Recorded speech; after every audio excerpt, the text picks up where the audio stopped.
Hi, Ron from Clarity. In this video, we're going to walk through importing products into our Clarity eCommerce platform. To start with, I'm in the admin panel under Inventory Products, and you can see that I have a total of 33 products.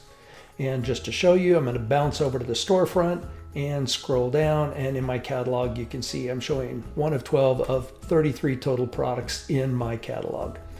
So I'm going to go over here to Inventory. I'm going to import products.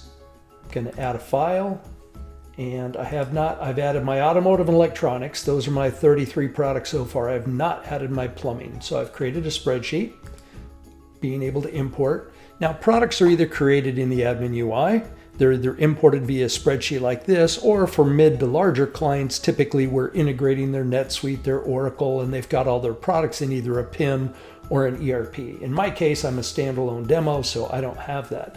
So because I used the export, you can see all of the column headings for mine absolutely mapped up perfectly over here. If they didn't, for example, I created size, material, color. Some of these are ones that I created. So all I have to do is select product attributes. And if those attributes don't exist matching that label, it will automatically create them on the fly. In my case, because I've already imported some products, it'll just match those up.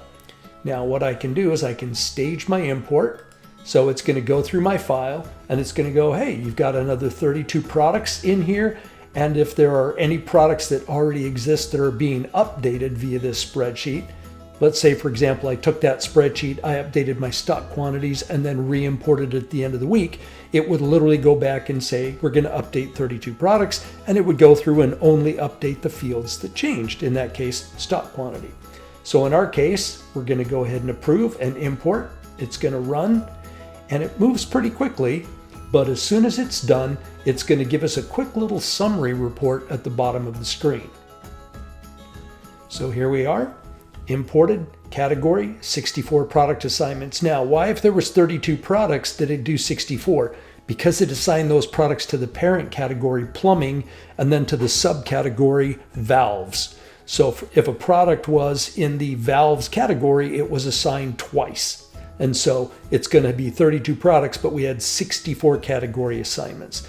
There was 179 attributes, some products, product pricing is updated, and so that's done. So now what we typically would do was we would go back, click on products.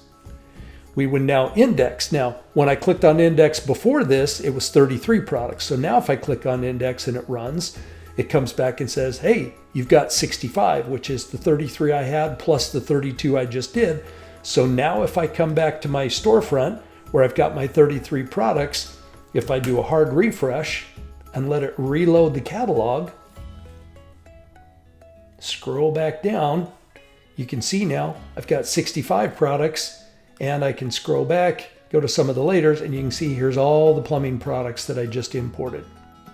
Anyway, that's a real quick look at using the importer to map your fields, create attributes on the fly as necessary, do all of the category assignments, and import your products, index them, and within seconds show up on your storefront. Thanks for watching.